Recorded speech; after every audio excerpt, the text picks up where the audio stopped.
აქვს ეს ინფორმაცია, ზოგიერთი მიმართულებით არის ზრდა ფასების, მაგრამ ალტერნატივებზე მუშაობს, მათ შორის ოფის მეურნეობის სამინისტრო.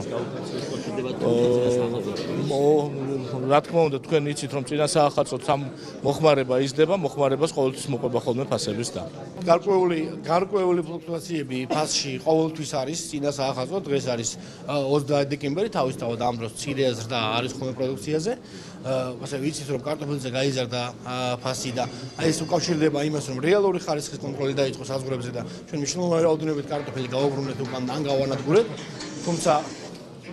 თუმცა იმპორტი ახლა უფრო ხაზრდილია და შესაბამისად არის მოლოდინი, რომ კარტოფილზე ფასები შეიძლება დარეგულირდება.